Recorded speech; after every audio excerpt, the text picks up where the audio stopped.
श्री गणेशाय नमः। सियावर रामचंद्राय नमः। ओम हनु हनुमतये नमः। श्री गुरुचरण कमलेभ्यो नमः। उमापति महादेवाय नमः। अभी तक जिस प्रसंग का हम लोगों ने अमृत रस पान किया, प्रभु श्री राम जी मुनिवर परशुराम जी से कहते हैं कि जिस प्रकार से शीघ्र ही आपका क्रोध दूर हो, जो लक्ष्मण जी के उत्तर की आहुति रूपी परशुराम जी के क्रोध रूपी अग्नि में पड़ने से उनकी क्रोध रूपी अग्नि और दहक उठी और भभक पड़ी और वो क्रोध से बिल्कुल तमतमाए हुए थे। तब प्रभु श्री राम जी मुनिश्रेष्ठ से पूछते हैं कि कहिए बेगी जेहि विधि रिस जाई, मुनि नायक सोई करऊं उपाई। जोने तरह से आपके क्रोध दूर होए तो मुनिराज वह बतावा तो हम वह उपाय करी। तो मुनि ने कहा कि कह मुनि राम जाई रिस कैसे, अजहू अनुज तव चितव अनैसे। कि हे राम, क्रोध जाए तो जाए कैसे, अब पर भी तुम्हारा छोटा भाई टेढ़ी नजर से यानी टेढ़ा ही ताक रहा है, तो तो तिरछे ताकत है। यह बरे एहके कंठ कुठारु न दीन्हा, तब मैं काह कोप करी कीन्हा। अगर इसकी गर्दन पर मैंने कुठार नहीं चलाया, प्रभु श्री रामचंद्र जी से परशुराम जी कह रहे हैं कि यदि इसकी गर्दन पर मैंने कुठार न चलाया, अर्थात लक्ष्मण जी पर मैंने कुठार नहीं चलाया, तो क्रोध करके क्या फायदा, क्रोध किया ही क्यों। और आगे अपने कुठार के बारे में परशुराम जी कहते हैं प्रभु श्री राम जी से कि गर्भ श्रवहि अवनि परवनि, सुनि कुठार गति घोर, परसु अचत देखऊं जियत बैरी भूप किशोर। जोन कुठार की घोर करनी सुन सुन के राजा के स्त्रियन के गर्भ गिर पड़ा थे, और उन्हीं फरसा के रहत इस शत्रु राजा के पुत्र का हम जीवित देखत ही। और इसी पर परशुराम जी आगे कहते हैं कि बहई न हाथु दहई रिस छाती, भा कुठारु कुंठित नृप घाती। भयऊ बाम विधि फिरऊ सुभाऊ, मोरे हृदय कृपा कसिकाऊ। कि हाथ ही नहीं चलता, अक्रोध से छाती जली जात बा।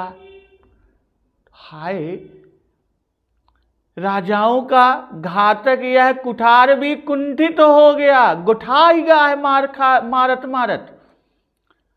या यूं कहें कि भयऊ बाम विधि फिरऊ सुभाऊ, कि विधाता ही विपरीत हो गया है, ऐसी हमारा स्वभाव है बदलेंगे नहीं तो भला मेरे हृदय में किसी समय भी कृपा कैसी, कभो हमारे हृदय में कृपा रह नहीं भय। कि आजु दया दुख दुसह सहावा, सुनि सौमित्र बिहसी सिरुनावा। बाऊ कृपा मूर्ति अनुकूला, बोलत बचन झरत जनु फूला। कि मुझे यह दूसरा दुख सहा रही है कौन? यह फरसा जो मेरे विपरीत स्वभाव को कर रही है, दया। यह सुनकर लक्ष्मण जी ने मुस्कुराकर सिर को नवाया और सिर नवाकर कहते हैं कि आपकी कृपा रूपी वायु भी आपकी मूर्ति के अनुकूल ही है। जैसे आपके मुहूर्त यह है वैसे आपके कृपा रूपी वायु वचन निकलता है, यानी जो वचन बोलता है ऐसा बोलता है कि मानो फूल झड़ता है। तो इस तरह लक्ष्मण जी और परशुराम जी की बात पर परशुराम जी अत्यंत क्रोध में भरकर प्रभु श्री राम जी से बोलते हैं कि परशुराम तव राम प्रति बोले उर अति क्रोध, शंभु सरासनु तोरि सठ करसी हमार प्रबोध। तब परशुराम जी हृदय में अत्यंत क्रोध से एकदम तमतमाई की अब प्रभु श्री राम जी से बोलता है, अरे सठ, शिव जी के धनुष तोड़ के तू उल्टा हम ही का ज्ञान सिखावत हो।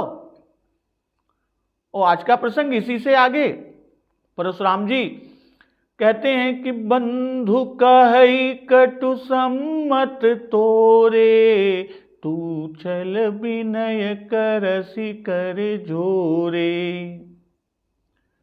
करु परितोषु मोर संग्रामा, नाहित छाड़ कहाउब रामा। छल तजी करहि समरु शिव द्रोही, बंधु सहित नत मारऊं तोही। तो परशुराम जी प्रभु श्री राम जी से कहते हैं कि तुम्हारी ही सम्मति से तुम्हारा भाई कड़ुआ वचन बोलता है और तू छल करके हाथ जोड़े हुए विनती हमसे करता है कि तू छल विनय करस कर जोड़े।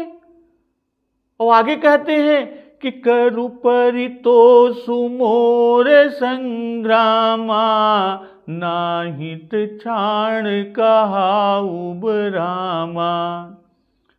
कि संग्राम में मेरा संतोष कर और नहीं तो राम को कहलाना अपना नाम छोड़ दे। छलु तज कर ही समरु शिव द्रोही, बंधु सहित नत मारूं तोही। हे शिवद्रोही, शिव जी के शत्रु, छल को छोड़कर मुझसे युद्ध करो और नहीं तो भाई सहित मैं तुझे मार डालूंगा। तो यहां परशुराम जी जो प्रभु श्री राम जी से कहे कि बंधु कहई कटु सम्मत तोरे, तू छल विनय करसी कर जोरे। अब कैसे जाना कि भाई राम जी की सम्मति से कटु वचन कहते हैं? तो इसका कुछ उत्तर इस तरह से समझे कि श्री लक्ष्मण जी राम जी के कहने में है, श्री राम जी का बहुत संकोच मानते हैं और श्री राम जी के मना करने से लक्ष्मण जी चुप हो जाते हैं कि सुन लक्ष्मण बिह से बहुरी, नयन तरे रे राम। गुर समीप गवने सकुची, परिहरि बानी बाम। और दूसरी जगह कि अनुचित कही सब लोग पुकारे, रघुपति सय नहीं लखनु नेवारे। कि परशुराम जी ये सब अपनी आंखों से देख रहे हैं कि लक्ष्मण जी अपने बड़े भैया का इतना लिहाज मानत हैं और उनकी आज्ञा मानत हैं, उनकी आज्ञा में है। और यदि वे इनको डांट दे, लक्ष्मण जी को प्रभु श्री राम जी डांट दे, मना कर दे, तो लक्ष्मण जी ना बोले, किंतु प्रभु श्री राम जी तो मना ही नहीं करते। तो ऐसी लागत है कि प्रभु श्री राम कटु वचन कहलावत हैं। लक्ष्मण जी से प्रभु श्री राम जी ही वो कहलवाते हैं, और वो कटु वचन कहलाकर हमसे छल कर विनय करता है कि तू छल विनय करसि कर जोरे, कि अपराधी का पक्षपात करते हैं, उसे मारने नहीं देते, हाथ जोड़कर भाई को बचाने के लिए विनती करते हैं। तो यही तो छल है। कर जोरे, श्री राम जी ने हाथ जोड़कर अब ये भी विनय किया था कि अति विनीत मृदु शीतल बानी, बोले राम जोरी जुग पानी। इसी से परशुराम जी कहते हैं कि तू छल विनय करसि कर जोरे। अब बंधु कहु कटु सम्मत तोरे, तू छल विनय करसि कर जोरे। कि तुम तन मन वचन तीनों से छलिया हो। सम्मत देना मन का छल है, अब विनय करना वचन का छल है, हाथ जोड़ना तन का छल है।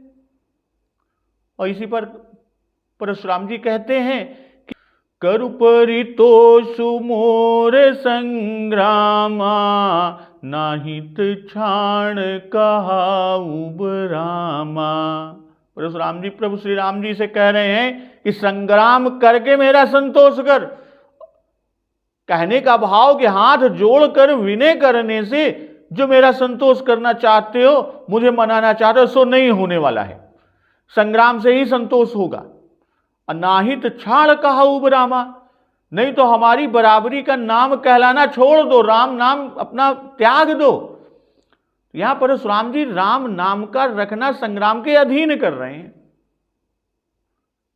भाव ये कि संग्राम शब्द में राम शब्द मिला हुआ है, इसलिए जो संग्राम करके परितोष कर दे तो राम नाम पावे, और यदि संग्राम न करे तो राम नाम न पावे।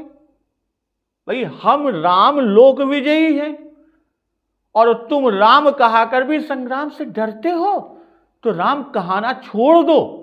अकादर को राम नाम नहीं शोभा देता। भाई जो हमारे सदृश जगत विजयी हो वही राम कहावे। यह नाम शूरवीर का ही होना चाहिए, ऐसे शूरवीर की शोभा है। तो तुम शूरवीर नहीं हो, तो जो हमारा नाम रख लिया है उस नाम यानी राम नाम को छोड़ दो। तो छलु तज कर ही समरु शिव द्रोही, बंधु सहित नत मारऊं तो ही। छल तजी, तो छल वही है जो पहले कहे कि हाथ जोड़ना विनती करना, यही सब छल है। तो कहने का आशय कि संग्राम के डर से हाथ जोड़ते हो और ऊपर से ब्राह्मणता दिखाते हो, कहते हो हम ब्राह्मण जानकर हाथ जोड़ते हैं, हम ब्राह्मण जानकर विनती करते हैं। तो यह सब छल है, इसे छोड़ दो। और शिवद्रोही कि तुमने भारी अपराध किया है, फिर भी छल करके बचना चाहते हो, और शिव जी का धनुष तोड़ने से शिवद्रोही हो। कि सुनहु राम जेहि शिव धनु तोरा, सहस बाहु सम सो रिपु मोरा। और शिवद्रोही होने से हमारे शत्रु हो, इसलिए छल छोड़कर हमसे संग्राम करो। नाही तो बंधु सहित नत मारूं तो ही। भाई कड़वे वचन बोलना, छल करने वाला, शिवद्रोही और शत्रु सभी वध के योग्य हैं। और तेरा भाई कटु बोलता है इसलिए वह वध योग्य है, और तू छल करता है, शिवद्रोही है और हमारा शत्रु है, इसलिए तू भी वध के योग्य है। तो भृगुपति बकहीं कुठार उठाए, मन मुसुकाहि राम सिर नाये। गुनह लखन कर हम पर रोसु, कतहु सुधाइहु ते बड़ दोसु।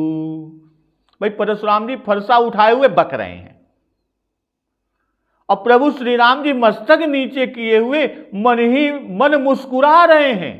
मन मुस्काहि राम सिर नाए। गुनह लखन कर हम पर रोसू, कतहु सुधाई हुते बड़ दोसू। भाई गुनाह तो लक्ष्मण जी ने किया, तो उनका गुनाह है, अक्रोध हम पर, तो कहीं कहीं सीधेपन में भी बड़ा दोष होता है। और टेढ़ जान सब बंदे काहू, वक्र चंद्र मही ग्रसई न राहू। और टेढ़ा जानकर सभी वंदना करते हैं, सभी प्रणाम करते हैं, और टेढ़े चंद्रमा को राहु भी नहीं ग्रसता।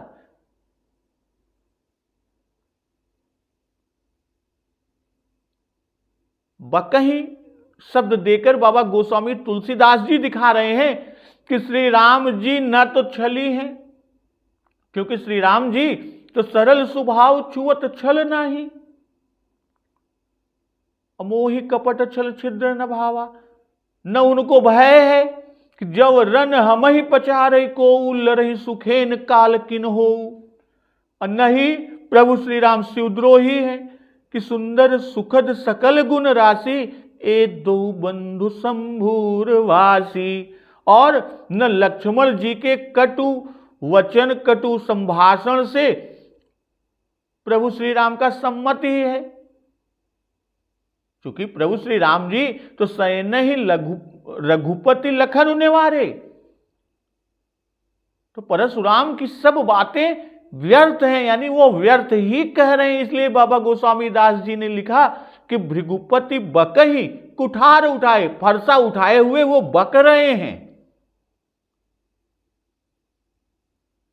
तो कुठार उठाए परशुराम जी ने उत्तरोत्तर फरसे का भय दिखाया ही है लगातार, कि बोले चितई पर सुखी हो रहा, इसमें इशारे से फरसे को दिखाया। और फिर प्रकट कहकर फरसा कि परसु सुधारी धरे उकर घोरा, हाथ में लेके दिखाया।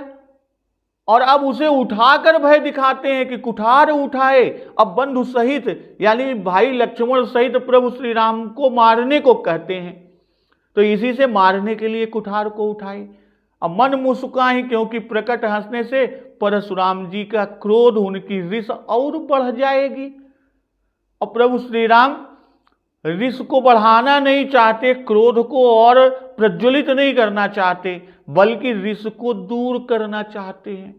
और सिर ना है तो यह सिर आपके आगे है, आप चाहे तो काटिए और चाहे तो रखिए। और मन ही मन कहते भी हैं कि गुनह लखन कर हम पर रोसू, कतहु सुधाई हुते बड़ दोसू। भाई गुनाह तो लक्ष्मण जी का है, अर्थात कटु वचन लक्ष्मण जी कहते हैं, उन पर रोष नहीं करते, उल्टे हम पर रुष्ट हो रहे हैं, हम पर गुस्सा दिखा रहे हैं कि कतहु सुधाई हुते बड़ दोसू, कि टेढ़ेपन टेढ़ाई में तो दोष है ही, पर सीधेपन में भी दोष है। भाई टेढ़ाई में बड़ा दोष है, पर कभी कभी सीधाई भी बड़ा दोष है। बहुत सीधा होना भी दोष को परिलक्षित करता है। कि टेढ़ जान सब बंदई काहू, वक्र चंद्र मही ग्रसई न राहू। कि कतहु सुधायु ते बड़ दोसु, जो कहे उसी पर यहां उदाहरण देते हैं कि टेढ़ जान सब बंदई काऊ, अब वक्र चंद्र मही ग्रसई न राहु। भाई चंद्रमा केवल पूर्णिमा में सीधा रहता है, अन्य सब तिथियों में वो टेढ़ा ही रहता है। तो श्री रामचंद्र जी पूर्णिमा के चंद्र के समान हैं और लक्ष्मण जी अन्य सारी तिथियों के चंद्रमा के समान। तो जो चंद्रमा टेढ़ा है वही चंद्रमा सीधा है, यानी चंद्रमा एक ही है। तो वैसे ही प्रभु श्री राम और लक्ष्मण दोनों भाई एक ही मूर्ति हैं। लक्ष्मण जी रूप से टेढ़े हैं और प्रभु श्री राम जी रूप से सीधे हैं। और चंद्र राहु का दृष्टांत प्रसिद्ध है, संसार भर आंखों से देखता है, इसलिए चंद्रमा का दृष्टांत बाबा गोस्वामी दास जी ने दिया कि टेढ़ा जानकर सब वंदना करते हैं। तो इस पर प्रभु श्री रामचंद्र जी कहते हैं कि राम कहु ऋष तजिय मुनीसा, कर कुठारु आगे यह सीसा। जेहि ऋष जाई करिय सोई स्वामी, मोहि जानिय आपन अनुगामी। कि हे मुनीश्वर, अब तो क्रोध को छोड़ दीजिए, आपके हाथ में फरसा है और यह मेरा सिर आपके सामने, आपके आगे है। अजय ऋष जाय करिए सोई स्वामी, कि जैसे ऋष जाए अब वही उपाय कर लीजिए। मोहि जानिए आपन अनुगामी, मुझे अपना दास जानिए, अपना अनुगामी समझकर जो आपकी इच्छा हो सो करिए। तो प्रभु ही सेवक ही समरुकस, तजहु वे प्रबर रोष। बेसु बिलो के कह सिकछु, बालक हूँ नहीं दोष। स्वामी और सेवक में कैसा युद्ध, कैसा समर, कैसा संग्राम। प्रभु सेवक ही समरुकस, अतजहु विप्रबर रोष। तो हे विप्रश्रेष्ठ, क्रोध को त्याग दीजिए। अब बेसु बिलो के कह सिकछु,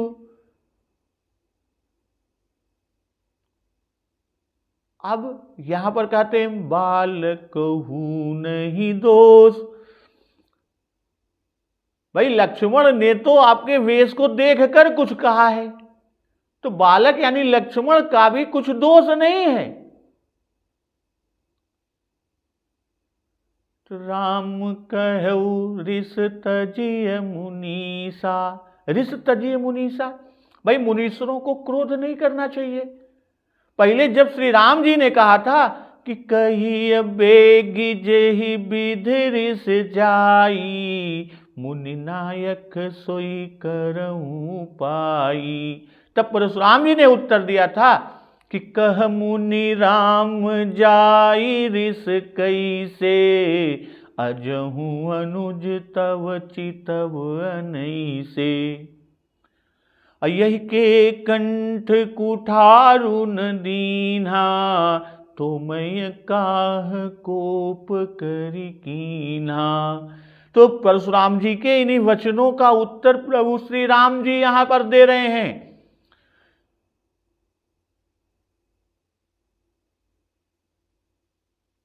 भाई प्रभु कि ऋष तजिय मुनीसा, अकर कुठारु आगे यह सीसा। कि आगे यह सीसा, कि वह शीश यानी लक्ष्मण जी का सिर नहीं काटा, तो यह सिर लीजिए, हमारा सिर लीजिए, हमारे सिर को काटिए। कि दोनों सिर एक ही हैं। श्री राम जी के वचन से यही उपदेश मिलता है कि चाहे अपना सिर कट जाए पर ब्राह्मण का क्रोध न रह जाए, और जिस प्रकार से उसका क्रोध जाए वही उपाय करे। तो जही ऋष जाय करिए सोई स्वामी, मोहि जानिए आपन अनुगामी। जिस विधि से, जिस प्रकार से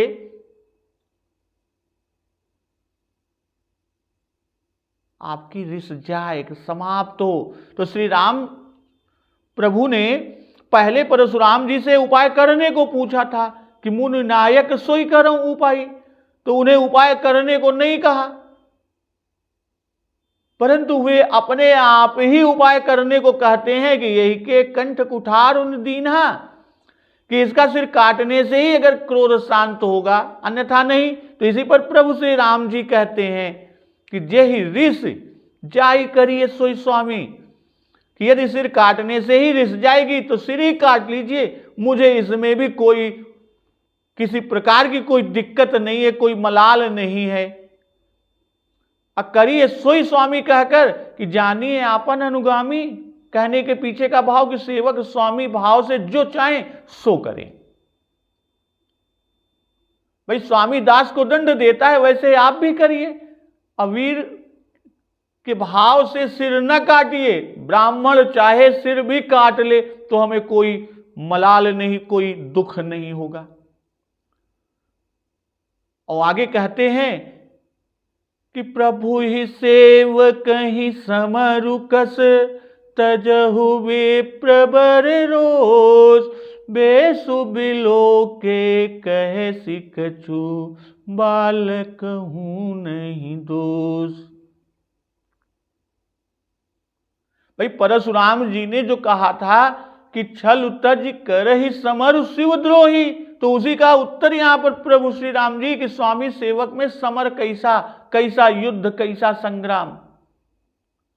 भाई यह बात ही हमारी समझ में नहीं आती। हम नहीं जानते कि स्वामी और सेवक का समर भी कभी हो सकता है या कैसा होता है, हमें तो पता ही नहीं है। अतजहु विप्रवर रोष, कि ब्राह्मण को रोष नहीं रखना चाहिए। भाई पहले जब ऋष तजने को कहे तब मुनीष का संबोधन किया कि ऋष तजिए मुनीषा, और यहां रोष त्याग करने में विप्रवर कह रहे हैं। भाई रोष के त्याग से बड़ाई बड़प्पन होती है, तो जो रोष का त्याग करे वही मुनीष है और वही विप्रवर है, और जो बड़े हैं वे रोष का त्याग करते हैं। अब बेसुबिलो के कह सिकछु बालक हूं नहीं दोष। भाई फरसा और धनुष, बाण आदि अस्त्र शस्त्र धारण किए हुए लक्ष्मण ने देखा और वीर समझकर कुछ कह दिया। तो कहने का जो भाव है, आशय है कि कुछ किंचित मात्र कहा, अधिक नहीं कहा, कि देख कुठार सरासन बाना मैं कछु कहा सहित अभिमाना। कुछ कहा, बहुत कुछ नहीं कहा। इसी पर कहते हैं कि बालक हूं, हमें तो दोष है ही नहीं। अछूत टूट रघुपति न दोष, और लक्ष्मण जी का भी दोष नहीं, क्योंकि वेश देखकर उन्होंने कहा भाई सारा दोष तुम्हारा ही है कि ब्राह्मण होकर भी क्षत्रिय का ताना बाना धारण किए हुए हो। तो इस तरह इसमें किसी भी प्रकार लक्ष्मण जी का दोष नहीं है। तो प्रभु श्री राम जी परशुराम जी से और क्या कहते हैं, किस तरह क्षमा याचना करते हैं, लक्ष्मण की को क्षमा दिलाते हैं, स्वयं के लिए क्षमा मांगते हैं। तो इस प्रसंग का श्रवण रसपान हम लोग अगले दिवस की कथा में करेंगे। तो एक बार जोर से बोलिए सियावर रामचंद्र की जय, पवन सुत हनुमान की जय। जगत जननी मां जगदम्बा की जय, गुरुदेव भगवान की जय, उमापति महादेव की जय। जय श्री राम।